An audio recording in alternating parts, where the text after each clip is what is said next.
Una mujer sin hijos fue conducida a la horca, pero un solitario vaquero interrumpió la ejecución. La multitud enmudeció cuando el disparo de su rifle Remington atravesó el aire, cortando la soga justo cuando comenzaba a tensarse alrededor de su cuello. Ella se desplomó sobre la plataforma de madera, jadeando por aire mientras el verdugo alcanzaba su revólver.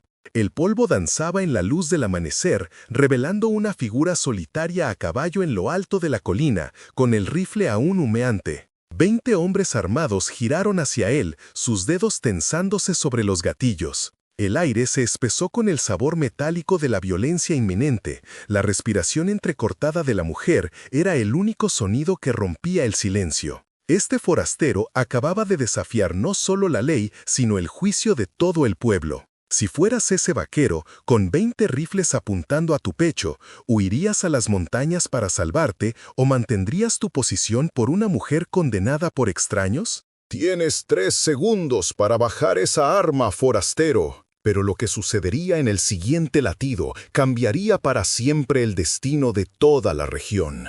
3 días antes, Manuel Aguirre cabalgaba hacia el polvoriento pueblo de Santa Rosa de la Sierra, su caballo cojeando ligeramente del largo viaje a través de las áridas llanuras de Sonora. El sol del mediodía golpeaba sin piedad mientras desmontaba frente a la única cantina del pueblo, su rostro curtido por el clima revelando poca emoción. 6 años como capataz en un rancho del norte, seguidos por 2 como explorador para el ejército federal, le habían dejado un entrecerrar permanente de ojos y una reticencia a hablar a menos que fuera necesario. Había enterrado a su esposa e hijo nonato durante una epidemia de fiebre 5 inviernos atrás, y desde entonces el camino se había convertido en su único compañero. Sus desgastadas alforjas de cuero contenían todo lo que poseía en este mundo. Un cambio de ropa, el reloj de bolsillo de su padre, municiones y suficiente dinero para unos días de hospedaje. Las puertas batientes de la cantina crujieron cuando las empujó. El interior sombrío era un alivio bienvenido del sol cegador. Pidió tequila e información. Ambos llegaban fácilmente en un lugar como este. Si historias como esta te conmueven, considera suscribirte para no perderte la siguiente. ¿De paso?, preguntó el cantinero, un hombre de barba gris al que le faltaban 2 dedos en la mano izquierda. Manuel asintió, tragando el tequila barato sin hacer una mueca. Necesito trabajo y un lugar para estabular mi caballo por una semana. Está favoreciendo su pata delantera. El cantinero señaló hacia la ventana. La caballeriza de Jiménez podría contratarte. El pueblo ha estado ocupado últimamente. Hay un juicio mañana que ha traído gente de 3 municipios diferentes. Manuel levantó una ceja, esperando más información. Una mujer llamada Dolores Vargas, acusada de brujería y de matar niños. El cantinero bajó la voz. Casada 5 años con el primo del alcalde. Sin hijos. 3 embarazos. 3 bebés que nacieron muertos. Luego el bebé de los Hernández desapareció el mes pasado. Lo encontraron muerto en el arroyo 2 días después. Manuel miró fijamente su vaso vacío. ¿Pruebas? El cantinero se encogió de hombros. La vieron cerca del arroyo ese día. Y la gente dice que hay algo antinatural en una mujer que no puede dar a luz niños vivos. La esposa del alcalde dice que una vez la sorprendió haciendo extraños símbolos en la tierra detrás de su casa. Afuera, Manuel condujo su caballo hacia la caballeriza de Jiménez. La conversación pesaba sobre él como el calor de la tarde. El dueño de la caballeriza lo contrató de inmediato. Demasiados caballos en el pueblo para el juicio, no suficientes manos. Mientras Manuel atendía a los animales, escuchó fragmentos de conversaciones. Todos parecían seguros de la culpabilidad de Dolores Vargas. Nadie mencionaba pruebas. Esa noche, mientras terminaba su trabajo y se preparaba para buscar alojamiento, notó una figura esbelta que se apresuraba hacia la cárcel, apretando algo contra su pecho. Su cabeza estaba cubierta, pero en la luz menguante atisbó lágrimas en su rostro. Algo en sus movimientos desesperados le recordó a su propia esposa en sus últimos días, aterrorizada, suplicando por una ayuda que nunca llegó. Pero seguir a esta desconocida seguramente le traería problemas que no necesitaba. Si vieras a una mujer angustiada dirigiéndose a una cárcel donde la esperaba una muerte segura, ¿te ocuparías de tus propios asuntos o algo más profundo que la razón te impulsaría a seguirla? Su curiosidad venció a su cautela y la siguió a distancia. La mujer fue admitida en la cárcel por un ayudante que se guardó algo brillante en el bolsillo. Manuel esperó en las sombras al otro lado de la calle, observando cómo la luz de la lámpara parpadeaba a través de las ventanas con barrotes. 20 minutos después, la mujer salió, sus hombros caídos en señal de derrota. Cuando pasó cerca de él, tropezó en la acera desigual, dejando caer un pañuelo. Manuel se adelantó, recogiéndolo. «Señora», llamó suavemente. Ella se sobresaltó, volviendo ojos temerosos hacia él. De cerca, podía ver que era mayor, quizás 50 años, con pelo veteado de plata y el rostro marcado de alguien que había soportado años difíciles. «Se le cayó esto», dijo, ofreciéndole el pañuelo. Su mano tembló al tomarlo. «Gracias, señor. No muchos muestran amabilidad a quienes están asociados con la acusada». «¿La conoce? ¿A Dolores Vargas?». La mujer miró nerviosamente alrededor. «Fui su partera para los 3 nacimientos. Esos bebés no nacieron muertos por brujería. Había algo mal con ellos desde el principio, algo en la sangre. Intenté explicarlo, pero se interrumpió, su voz quebrándose.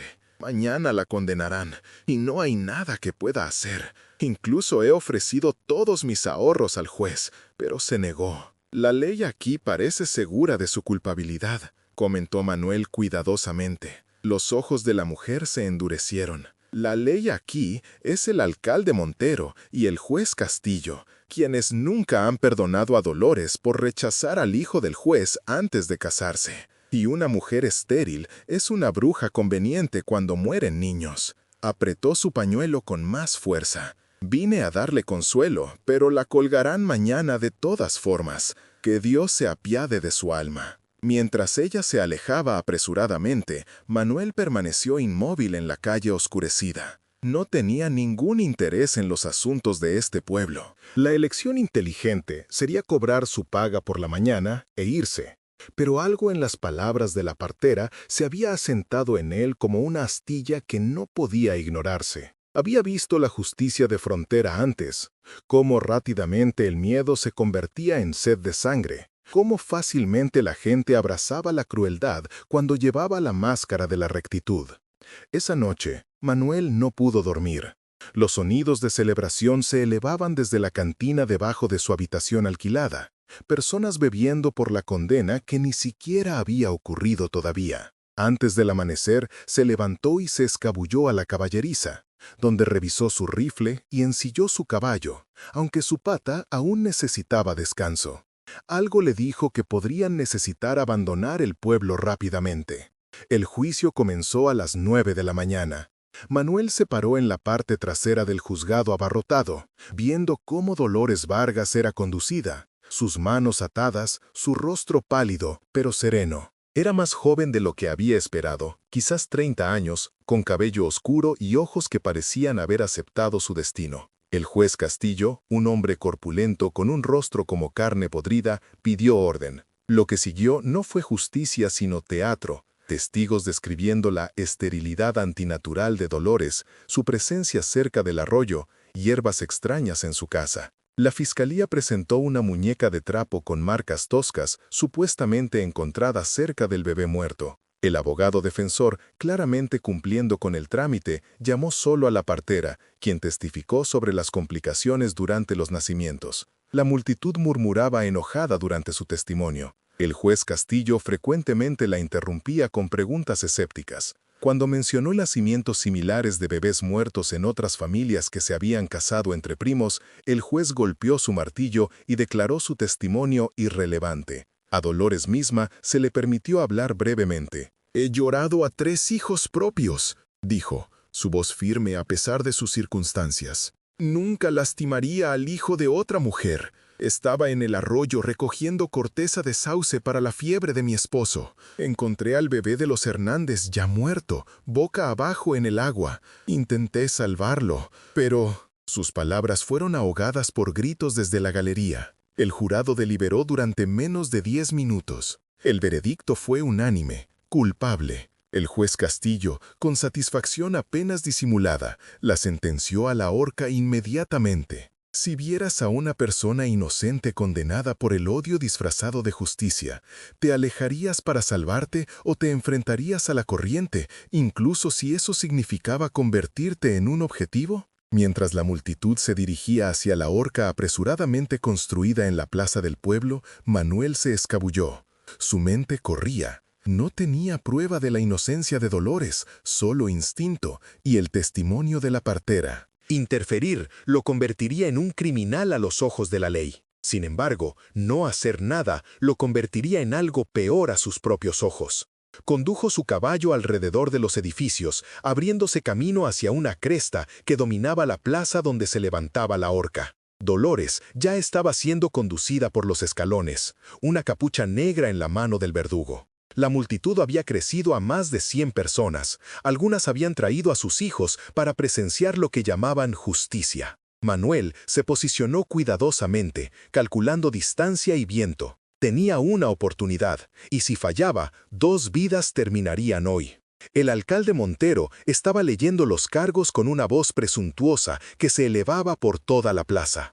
El verdugo colocó la soga alrededor del cuello de Dolores, ajustándola con manos experimentadas.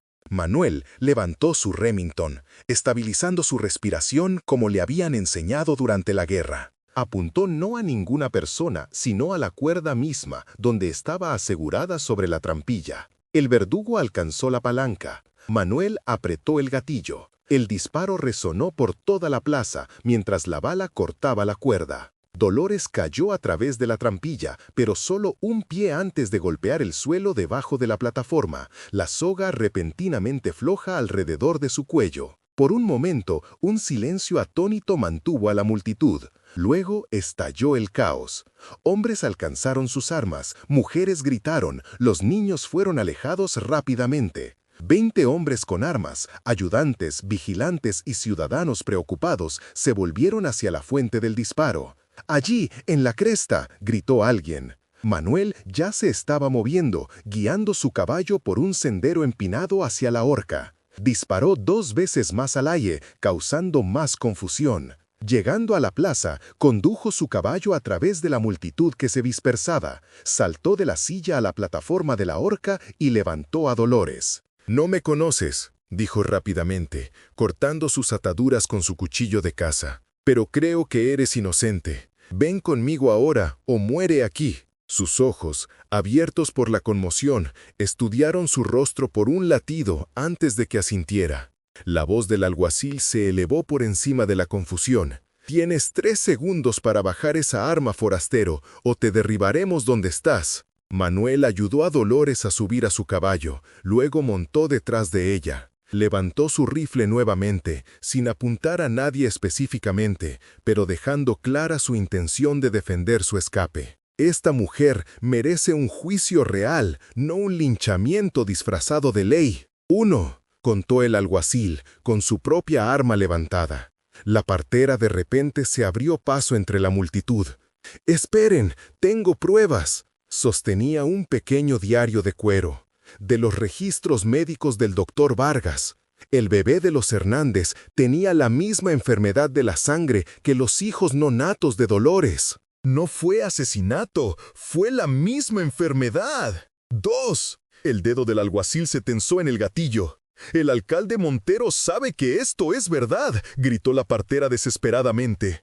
«Su propio nieto murió de la misma enfermedad hace 3 años. Pregúntenle por qué enterró al bebé en secreto, lejos de tierra consagrada». La atención de la multitud se desvió hacia el alcalde, cuyo rostro se había quedado sin color. 3. El alguacil se preparó para disparar. «Revisen el diario», ordenó Manuel, su voz llevándose a través de la plaza ahora silenciosa. «¿O temen lo que la verdad podría costarle a su pueblo?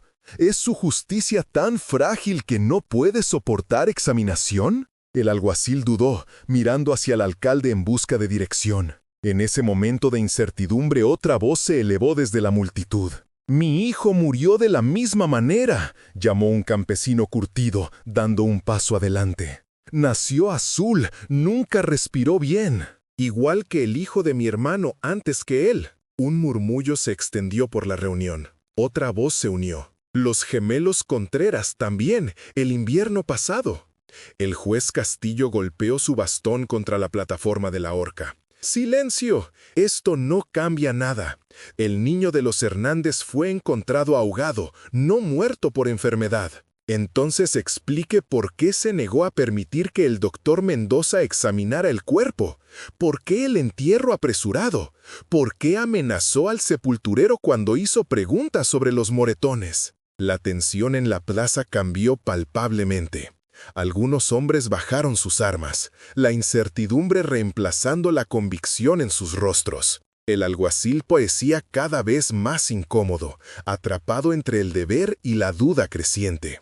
Manuel mantuvo su rifle listo, pero se dirigió directamente a la multitud. He visto lo que sucede cuando el miedo reemplaza a la razón. Estaban listos para colgar a una mujer porque su cuerpo no podía dar a luz niños. ¿Qué tipo de justicia condena a alguien por sufrir? Asintió hacia la partera. Lean el diario, examinen la evidencia. Si Dolores Vargas es culpable después de una evaluación justa, yo mismo la entregaré. Largos segundos pasaron en tenso silencio. Finalmente, el alguacil bajó su arma ligeramente. Entregue el diario al doctor Mendoza, ordenó a la partera, que lo revise. Mientras tanto, se volvió hacia Manuel. La mujer permanece bajo custodia, y tú entregas tus armas. Manuel negó con la cabeza. Ella se queda conmigo, bajo mi protección, hasta que se establezca la verdad. Permaneceremos en la hacienda de la viuda Ramírez en las afueras del pueblo. Cualquiera es bienvenido a venir allí desarmado para discutir la evidencia. Miró a Dolores, quien asintió casi imperceptiblemente. Estás desafiando la ley, forastero, advirtió el alguacil. Estoy defendiendo la justicia, corrigió Manuel. Hay una diferencia. Con eso, giró su caballo y cabalgó lentamente a través de la multitud que se apartaba. No siguieron disparos. Al llegar al borde del pueblo, Manuel se permitió una sola respiración profunda. Aún no estaban a salvo, pero habían ganado la primera batalla. En la hacienda de la viuda Ramírez, sugerida por la partera como un refugio seguro, fueron recibidos con hospitalidad cautelosa. La viuda, amiga de la partera, tenía sus propias razones para desconfiar del liderazgo del pueblo. Durante toda la tarde, Manuel montó guardia mientras Dolores se recuperaba de su calvario. Al anochecer, los visitantes comenzaron a llegar. Primero la partera con el doctor Mendoza. Luego, varios habitantes del pueblo, curiosos sobre el contenido del diario. El doctor Mendoza confirmó lo que la partera había afirmado. El diario documentaba un patrón de muertes similares en varias familias interrelacionadas de la región. El bebé de los Hernández había mostrado signos de la misma condición al nacer, anotado por el doctor Vargas, el esposo de Dolores, antes de su muerte por fiebre 2 meses antes. ¿Qué hay del ahogamiento?, preguntó Manuel. El doctor Mendoza negó con la cabeza. El niño ya estaba muriendo. El agua en los pulmones era mínima, no suficiente para ser la causa de la muerte. Sospeché tanto durante mi breve examen, pero el alcalde insistió en concluir la investigación rápidamente. Al caer la noche, llegaron más visitantes, incluidas familias que habían perdido hijos en circunstancias similares. Sus historias formaban un patrón que no podía ser descartado. A medianoche, incluso el alguacil había venido, sin sus ayudantes, para escuchar él mismo la evidencia. 3 días después, Dolores Vargas se presentó ante el juez Sarmiento, traído del siguiente municipio después de que el juez Castillo hubiera decidido repentinamente visitar a parientes en la capital. La sala del tribunal estaba llena mientras los testigos declaraban sobre el diario médico, el patrón de muertes infantiles y la interferencia del alcalde en la investigación. Cuando llegó el nuevo veredicto, no culpable de todos los cargos, la respuesta de la multitud fue moderada pero aceptante. La verdad no había traído consuelo, pero había traído claridad. Manuel esperaba fuera del juzgado cuando Dolores salió a la luz del sol, verdaderamente libre por primera vez en meses. Ella se acercó lentamente, estudiando su rostro como si lo estuviera memorizando. «Arriesgaste todo por una desconocida», dijo simplemente. «¿Por qué?». Manuel miró más allá de ella hacia las colinas distantes. Una vez vi morir a alguien que amaba porque la gente eligió la comodidad sobre la verdad. No podía quedarme de brazos cruzados y ver que sucediera de nuevo. Dolores asintió, con comprensión en sus ojos. «¿Qué harás ahora?» «Seguir adelante», respondió. «Eso es lo que hago». «Podrías quedarte», ofreció en voz baja. Santa Rosa de la Sierra podría necesitar a alguien dispuesto a defender la verdad, especialmente ahora. Manuel consideró esto, sorprendido por lo tentadora que se sentía la idea. Durante años había evitado echar raíces, convencido de que la pérdida inevitablemente seguiría. Sin embargo, algo sobre este lugar, y quizás esta mujer, le hizo preguntarse si huir se había convertido meramente en un hábito más que en una necesidad. Un mes después, Manuel Aguirre fue nombrado ayudante del alguacil de Santa Rosa de la Sierra. El pueblo había cambiado, humillado por su casi descenso a la histeria asesina, decidido a construir algo mejor. Dolores Vargas reabrió la práctica médica de su esposo, trabajando junto al doctor Mendoza para comprender la condición sanguínea que había reclamado tantos niños. Juntos, ayudaron a las familias a reconocer las señales de advertencia y ocasionalmente salvaron a bebés afectados con nuevos tratamientos. La historia del jinete solitario que interrumpió una ejecución se extendió por toda la región, creciendo con cada relato. Algunos decían que había disparado a través de la cuerda desde medio kilómetro de distancia. Otros afirmaban que se había enfrentado a 50 hombres armados sin pestañear. Manuel ignoraba tales conversaciones, concentrándose en cambio en construir una vida que pensó que había perdido para siempre. Años después, cuando se le preguntaba sobre aquel día en la horca, Manuel solo decía esto: llega un momento en que un hombre debe decidir lo que realmente cree sobre la justicia, sobre el coraje, sobre sí mismo. Es fácil alejarse de los problemas ajenos. Lo difícil, lo necesario, es a veces cabalgar hacia ellos. ¿Tendrías el coraje de arriesgarlo todo por alguien condenado por otros, incluso si salvarlo significara convertirte en un fugitivo? Suscríbete para más historias poderosas como esta y haz clic en el video en la pantalla para ver la siguiente con un giro tan poderoso que nunca lo olvidarás.